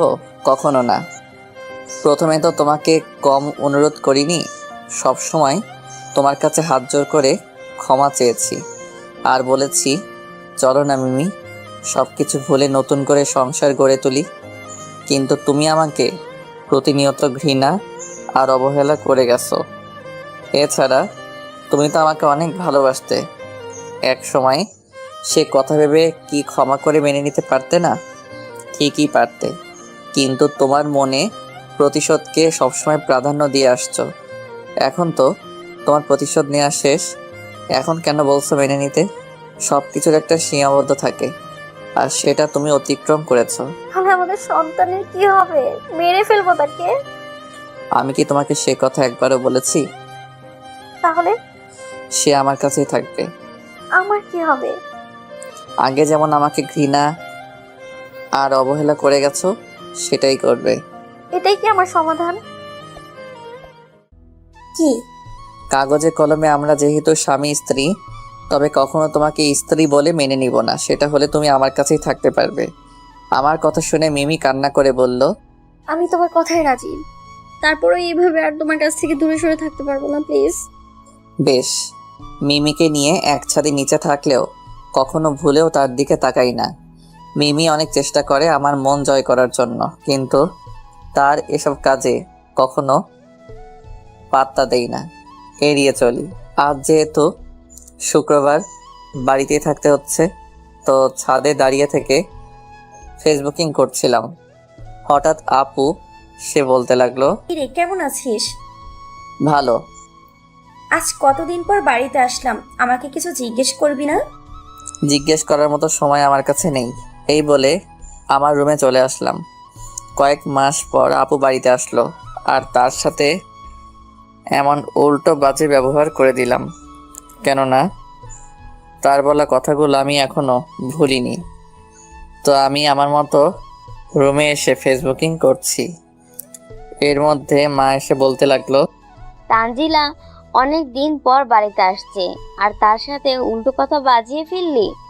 মার কথা শেষ হয়নি, এর মধ্যে আপু এসে বলল, মা, আমি শুধু তাকে জিজ্ঞেস করলাম কেমন আছিস। সে বলল ভালো, কিন্তু যেই আমার কথা তাকে জিজ্ঞেস করতে বলেছি, তখনই বলে কিনা তার কাছে সময় নেই। এটা কোনো কথা? রনি, তানজিলাকে সরি বল। ও আমার কে হয় যে তাকে আমি সরি বলবো? এই, ভুলে গেছিস আমি তোর বড় আপু হই? আমার কোনো বড় আপু নেই, যেটা ছিল সে আমাকে ছোট ভাই বলে অস্বীকার করেছে। বেশ, আমার কথা শুনে মা বুঝতে পারলো কেন আমি আপুর সাথে এমন রিয়াক্ট করলাম। মা চলে গেল এবং আপুও বুঝতে পারলো কেন তাকে এসব বলছি। তো হঠাৎ আপু বলে উঠল, সরি রে, অতীতের কথাগুলো ভুলে যা। তাছাড়া তুই আমার শ্বশুর বাড়িতে একবারও বেড়াতে গেলি না কেন বলতো? কেউ বললে তো যেতাম। বলছি, এখন থেকে প্রায় আমাকে দেখতে যাবি। সেটা সম্ভব না। কেন? আগে তো আর বলিসনি। তো কি হয়েছে, এখন থেকে যাবি? না রে আপু, সেখানে আর নির্লজ্জের মতো যাওয়া ঠিক হবে না। তাহলে কি তোর আপুকে দেখতে যাবি না? ঠিক তাই। তাছাড়া তুই তো জানিস আমি একটু জিদি, যেটা বলি সেটাই করে ফেলি। যখন তোর শ্বশুরবাড়িতে যাব না বলছি, সেখানে আর যাবই না। কথাটা শুনে মন খারাপ করিস না। আগে বললে অবশ্য যেতাম, কিন্তু এখন আর সম্ভব না। আমার কথাগুলো শুনে আপু মন খারাপ করে রুম থেকে বের হয়ে গেল। হয়তো আপু আমার কাছে এমন কথা শুনবে সেটা আশা করেনি। বেশ, আমি আমার মতো ফেসবুকিং করতে লাগলাম। হঠাৎ মিমি আমার রুমে এসে মাথা করে পড়ে যেতে লাগলো। তখন তাকে ইচ্ছে না থাকলেও ধরে ফেললাম। মিমির এমন অবস্থায় দেখে কিছুটা ঘাবড়ে গিয়ে মাকে ডাক দিতেই মা এসে দেখেই বলল, জলদি মিমিকে হাসপাতালে নিতে হবে। হ্যাঁ মা, আমি গাড়ির ব্যবস্থা করছি। বেশ, তারপর মিমিকে হাসপাতালে নেওয়া হলো, আর বাড়ির সবাই হাসপাতালে গিয়ে ভিড় করলো। মিমিকে অ্যাডমিট করিয়ে বেঞ্চে এসে বসে আছি। 1 ঘন্টা পর মা এসে বলতে লাগলো, বেগম, আমি দাদিমা হইছি রে। মা তুমি সত্যি বলছো? মিমি ক্যাবিনে আছে, যা দেখে আয়। মা বলতে দেরি, আমার যেতে দেরি করলাম না, সোজা চলে গেলাম। মিমিকে যে কেবিনে রাখা হয়েছে ওখানে যাওয়াতে লক্ষ্য করলাম ভাবি আপু সেই নতুন অতিথির সাথে কথা বলছে। আমি যাওয়াতে আপু বলে উঠল, এই দেখ তোর ছেলেটা কেমন সুন্দর হয়েছে, একদম তোর মতন। তো তাদের কথার কর্ণপাত না করে আমি সেই নতুন অতিথির ছোট ছোট হাত পা গুলো বুলাতে লাগলাম। কিছুক্ষণ পর মিমি চোখ মিলে প্রথমে আমাকে দেখতে পেয়ে বলে উঠল, আমার সন্তান কোথায়, দেখাও একটু। মিমির বলাতে আপু গিয়ে সেই ছোট শিশু মিমির কাছে তুলে দিল আর আমাদের দুইজনকে একা রেখে চলে গেল। রুমে আমি আর মিমি আছি, কিন্তু কিছু বলছি না দেখে মিমি বলে উঠল, এই সন্তানকে পেয়ে তুমি খুশি হনি? মিমি একথা বলতে খুব শক্ত করে জড়িয়ে ধরে বলতে লাগলাম, মিমি আজ আমি অনেক খুশি, যা তোমাকে বলে বোঝাতে পারবো না। মিমি হয়তো আশাই করেনি তাকে জড়িয়ে ধরবো, কেননা তাকে স্ত্রী বলে আগে তো মেনেই নিতাম না।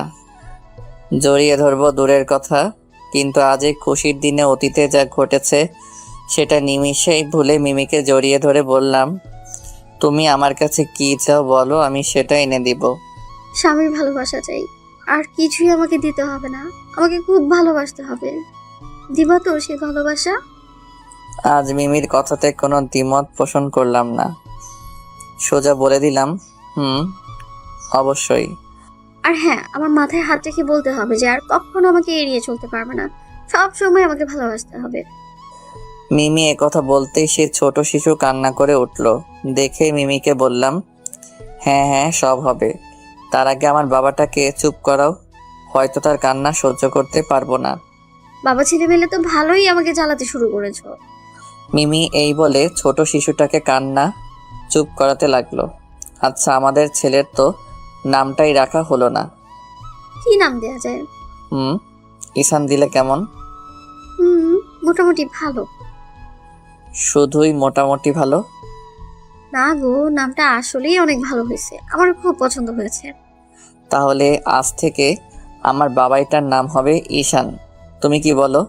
হ্যাঁ, তুমি যা বলবে সেটাতেই আমি একমত। বেশ, তাদের মধ্যে নতুন অতিথিকে পেয়ে ভুলে গেল সেসব অতীতের চরম অবহেলার কথা। আর সেই অতীত নিয়ে থাকলে কি এসব খুশির দিনটা উদযাপন করতে পারতেন। তো চলুন তাদের এই সুখের দিনগুলো কতদিন এভাবে চলতে থাকে দেখা যাক। 1 বছর পর। মিমি, ঈশান কি ঘুমিয়েছে? হ্যাঁ, কেন? এই নাও, হাতে ঈশানের খেলনা জিনিসগুলো ধরিয়ে দিয়ে, এখন তো দেখছি নিজের ছেলেকেই বেশি ভালোবাসেন, বউকে না। কে বলল শুধু ছেলেকে ভালোবাসি?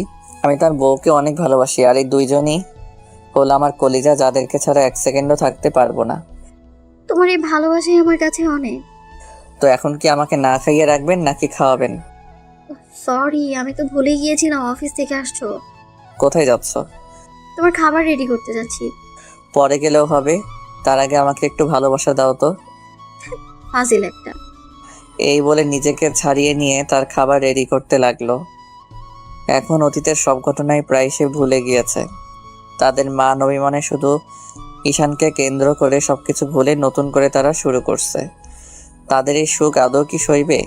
নিয়তি কি তাদের এই সুখটাকে থাকতে দিবে? তো চলুন গল্পের মূল পয়েন্টে আসি।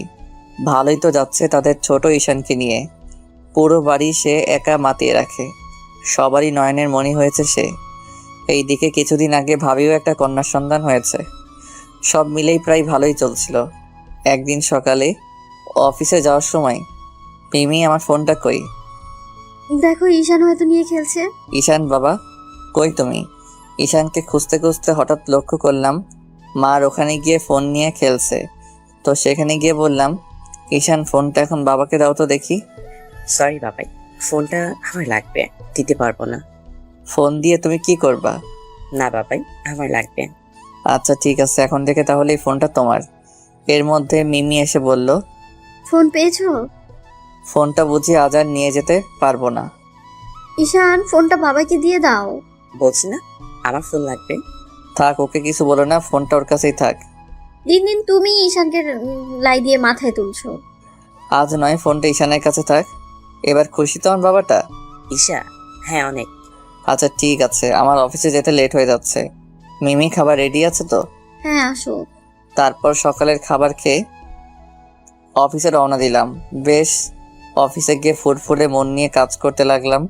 হঠাৎ মাথাটা কেমন চক্কর দিয়ে উঠল আর চোখে ঝাপসা দেখতে লাগলাম। কিছুক্ষণ পর সেটা এমনি ঠিক হয়ে গেল। বেশি একটা গুরুত্ব দিলাম না। আমি আমার মতো অফিসে কাজ করে বাড়িতে ফিরলাম। তবে একটা ব্যাপার খুব ভাবাচ্ছে। অল্পতেই কেমন জানি হাঁপিয়ে যাচ্ছি। বিষয়টা কেমন ঘটকা লাগছে। শুধু একদিন না, ঘটনাটা ঘটেনি, অফিস টাইমে প্রায় হতো। সেটাকে অবশ্য আমি এড়িয়ে যেতাম। এভাবে কিছুদিন যাওয়ার পর অফিস থেকে রাতে বাড়িতে ফিরছি। এমন সময় মাথা ঘুরে রাস্তায় পড়ে গেলাম। চোখটা আস্তে আস্তে বন্ধ হয়ে আসলো। তারপর আর কিছু মনে নেই। যখন চোখটা খুললাম তখন নিজেকে হাসপাতালে আবিষ্কার করলাম। আর লক্ষ্য করলাম পাশে মিমি, মা, ভাইয়া, ভাবি, আবার আপু দেখছি কান্না করছে। তাদের এই অবস্থা দেখে একটু ঘাবড়ে গিয়ে তাদের সবারই উদ্দেশ্যে বললাম, তোমরা সবাই কান্না করছো কেন? বেশ, আমার কথা শুনে তারা সবাই আমার কাছে আসলো আর বলল, বাবা, ডাক্তার মিথ্যা কথা বলছে, তুই খুব শীঘ্রই ভালো হয়ে যাবি। তোমরা কি সব বলছো? আমি তো দিব্যি ভালো আছি, শুধু একটু মাথা ঘুরে পড়ে গেছিলাম, হয়তো এর জন্য কান্না করছো কেন? ছোট, তুই চিন্তা করিস না, মা এমনি বলেছে, তোর কিছুই হয়নি। আপু, আমার কি হয়েছে বলো তো, নয়তো তোরা এইভাবে কান্না করছিস কেন? বললাম তো কিছুই হয়নি। মিমি, তুমি ছোটকে দেখে রেখো, আমরা একটু আসছি। এই বলে সবাই বাহিরে চলে গেল। তখন মিমিকে বললাম, মিমি, আমার কি হয়েছে বলো তো, সবাই কান্না করছে কেন? বেশ, কথা বলতেই মিমি আমাকে খুব শক্ত করে জড়িয়ে ধরে বলতে লাগলো, তোমার কিছু হয়নি? তাহলে তোমরা সবাই কান্না করছো কেন? কই না তো। ঈশান কই? তাকে দেখছি না যে। তানজিলাপুর কাছে আছে। ও আচ্ছা, তাহলে তাড়াতাড়ি আমাকে বাড়িতে ফেরার ব্যবস্থা করো তো, এখানে ভালো লাগছে না। ডক্টর বলছে আর 2 দিন তোমাকে এখানে থাকতে হবে। দূর, ভালো লাগে না এখানে। 2টা দিন তো এমনি কেটে যাবে। বেশ, তারপর একটা দিন কোনো মতে কেটে গেল। তারপর বাড়িতে চলে আসলাম। যদিও হাসপাতালে আমাকে থাকতে বলা হয়েছে, কিন্তু ওখানে থাকতে আমার কাছে আনইজি লাগছে দেখে বাড়িতে চলে আসলাম। বাড়িতে এসে লক্ষ্য করলাম সবাই কেমন নীরব হয়ে আছে। আগের মতো কারো মুখে হাসি রেখা নেই। মিমিও কেমন সবসময় আড়ালে কান্না করে। যদি কখনো তাকে জিজ্ঞেস করা হয় কেন কান্না করছো, তখন মিমি সেটা না বলে এড়িয়ে যায়। বাড়িতে সবার এমন কাণ্ড দেখে কেমনে জানি মনে হতে লাগলো তারা কোনো একটা বিষয় আমার কাছে লুকাচ্ছে। বাড়িতে সবার এমন কাণ্ড দেখে কেমনে জানি মনে হতে লাগলো তারা কোনো একটা বিষয় আমার কাছে লুকাচ্ছে। এভাবেই আরও কিছুদিন কেটে গেল। নিজের মধ্যে অনেক পরিবর্তন আসতে লাগলো, যেটা আগে কখনো ছিল না। অফিসে গেলে বেশিক্ষণ কাজ করতে পারি না, অল্পতেই হাঁপিয়ে যাই। মাঝে মধ্যে চোখে অন্ধকার দেখি, সব কিছুতে কেমন ঝাপসা দেখি, আর মাঝে মধ্যেই এমন মাথা ব্যথা ওঠে সেটা অসহ্যকর যন্ত্রণা করে। বাড়িতে থেকেও সবাই নীরব হয়ে আছে, কারো মুখে হাসি রেখা নেই। তাদের এই দৃশ্য আমাকে খুব ভাবাতো। কেন তারা এমন নিশ্চুপ হয়ে আছে জানতে খুব ইচ্ছা করত। শুক্রবারে সাধারণত অফিস বন্ধই থাকে, তো বাড়িতে থাকতেই হয়। আগের মতো আর কোনো আড্ডা নেই বললেই চলে। তো ঈশানের সাথে ফোনে গেম খেলছিলাম। এর মধ্যে ঈশানকে বলে ফেললাম, আচ্ছা বাবা ধরো, একদিন আমি হারিয়ে গেলাম কোনো এক অজানা জায়গায়, তখন কি আমাকে খুঁজে বের করতে পারবে? আমার বাবাকে হারিয়ে দিবই না, তাহলে খুঁজবো কেন? না, যদি হারিয়ে যাই। এর মধ্যে মিমি আসলো আর ঈশানকে বলল, ঈশান, তোমার খাবার রেডি, চলো খেয়ে নিবে। মা, মা, হ্যাঁ বলো, শুনছি। দেখো না বাবাই কি সব বলে। কি বলে তোমার বাবাই? বলে আমাদেরকে ছেড়ে নাকি হারিয়ে যাবে। ছোট ঈশানের কাছ থেকে এমন কথা শুনে মিমি ভীষণ রেগে গিয়ে বলতে লাগলো, তোমার বাবাইকে ছেড়ে দিল তো সে হারিয়ে যাবে, আর যদি হারিয়ে যেতে মন চায় তাহলে আমাদেরকে সাথে নিয়ে তাকে যেতে হবে। এইবার ঠিক আছে, আমি ও বাবাই এর সাথে হারিয়ে যাব। কি মজা, কি মজা। বাবা তুমি একটু টেবিলে গিয়ে বসো, আমি এখনই আসছি। মিমির বলাতে ছোট ঈশান টেবিলে গিয়ে বসলো। বেশ, মিমি তার হাজবেন্ডকে বকতে শুরু করে দিল। এই, তোমার কমন সেন্স নেই? ছোট বাচ্চাদের সাথে কেউ এসে বড় করে কথা বলে? হ্যাঁ, হারিয়ে যাবে মানে কি? মিমি রেগে বলল, আরে তুমি এমন রিয়্যাক্ট করছো যেন আমি সত্যি সত্যি তোমাদের ছেড়ে চলে যাব। তাছাড়া কথাটা আমি এমনি এমনি ঈশানকে বলেছি। এমনি বলো আর যাই বলো, নেক্সট টাইমে যেন আর এমন কথা না শুনি। আমার বউ তো দেখে অনেক রাগ করে ফেলছে। এই বলে মিমিকে আলতো করে জড়িয়ে ধরতে মিমি বলে উঠল, জড়িয়ে ধরলে কেন? ছাড়ো আমায়। আমার বউটা যে অনেক রাগ করছে এর জন্য তাকে জড়িয়ে ধরে রাগ ভাঙাচ্ছি। তোমার রাগ ভাঙানো লাগবে না। কথাটা তো আমি এমনি বলেছি, এতে রাগ করতে হয়? তাহলে বলো কেন? সেটা অবশ্য আমি বলতে চাইনি। ঈশান আমার সাথে একটু দুষ্টুমি করছিল দেখে বলছিলাম, কিন্তু তুমি রেগে গেলে কেন? তোমার হারিয়ে যাওয়ার কথা আমার একদমই সহ্য হয় না। আরে পাগলি, একদিন তো সবাইকে হারিয়ে যেতে হবে, তখন কি তাকে আটকানো সম্ভব? আমি এত কিছু জানি না, তুমি এগুলো কথা আর বলবে না, এটাই শেষ কথা। ঠিক আছে, আর বলবো না। কিন্তু কিন্তু কি? আমার পাওয়াগুলো এখনো কিন্তু পাইনি। দিন দিন বড় হচ্ছ, সেদিকে কি খেয়াল আছে? আমি বড় হলে তুমি কি বড়র বড়ি? এই অনেক হয়েছে, ছাড়ো তো। ঈশান ওইদিকে খাবার জন্য বসে আছে, সেখানে যেতে হবে। মিমি নিজেকে ছাড়িয়ে নিয়ে। ও সরি, আমি ভুলেই গেছিলাম। চলো আমিও ঈশানের সাথেই খাবো। হ্যাঁ তাই চলো। তারপর টেবিলে যেতেই ঈশান বলে উঠল, কতক্ষণ ধরে ডাকছি, কোথায় ছিলেন তোমরা? বাবা, তোমার খাবারটা রেডি করছিলাম। মিমি হাতে খাবার নিয়ে বলল ঈশানকে, আজ ভাবছি ঈশানের প্রিয় খাবারটাতে ভাগ বসাবো, যদি ঈশান অনুমতি দেয় তো। ঈশান ভুলেও তোমার বাবাইকে খেতে দিবে না।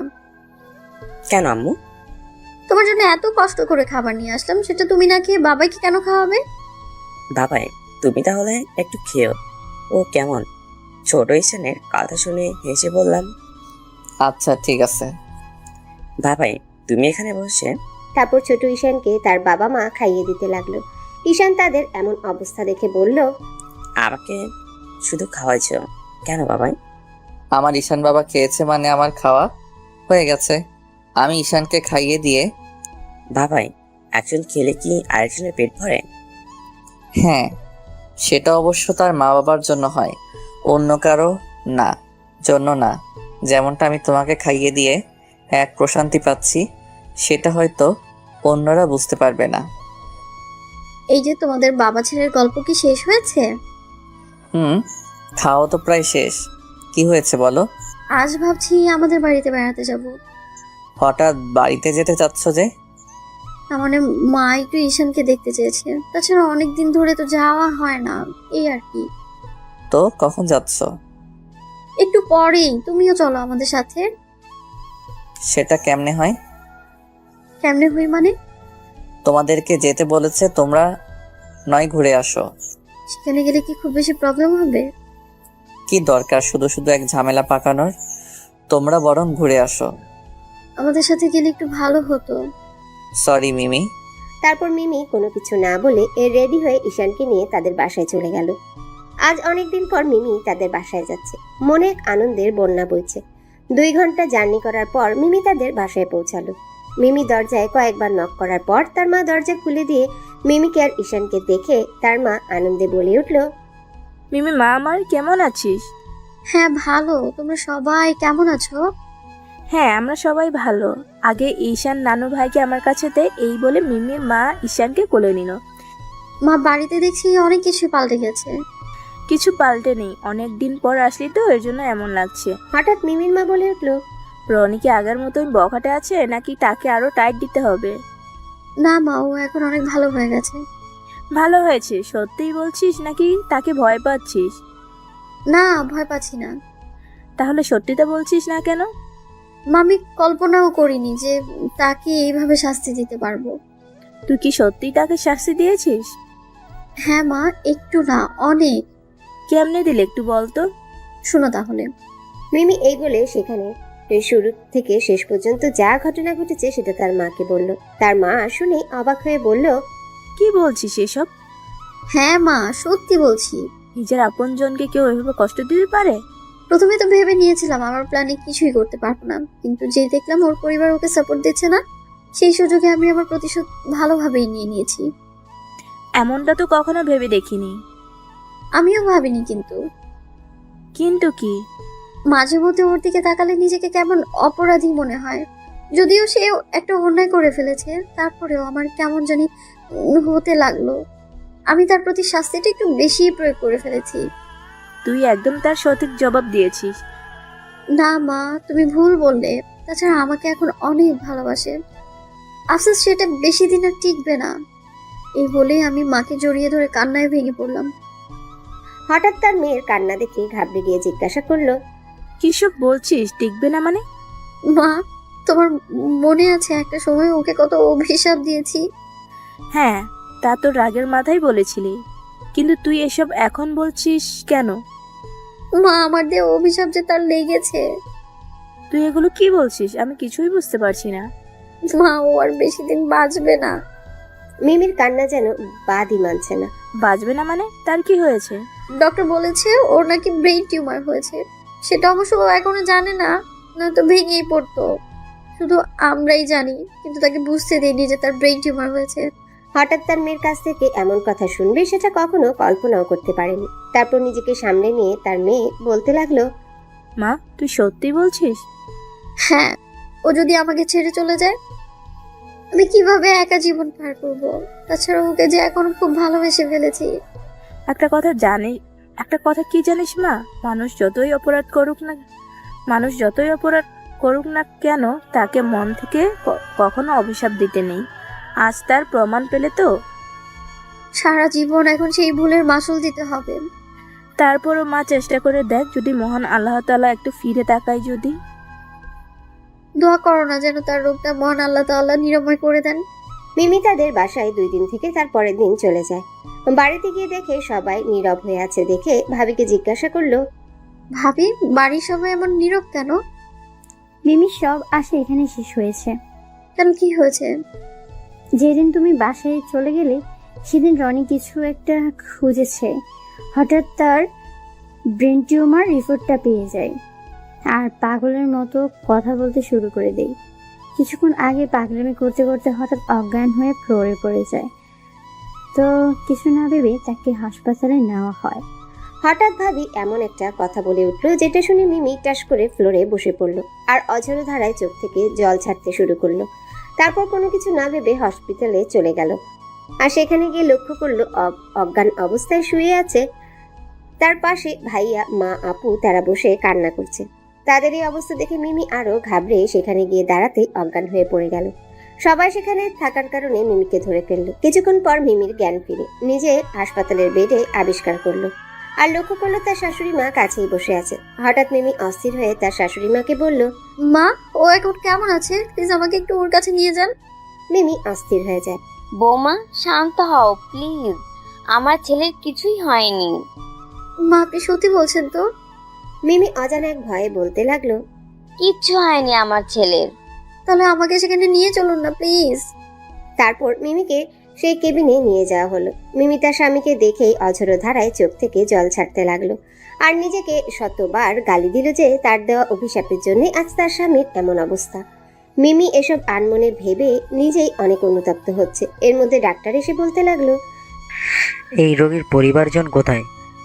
ডক্টর, আমাকে বলতে পারেন। আপনি রোগীর কি হন? স্ত্রী। আচ্ছা, তাহলে আপনাকে বলা যেতে পারে। জি বলুন।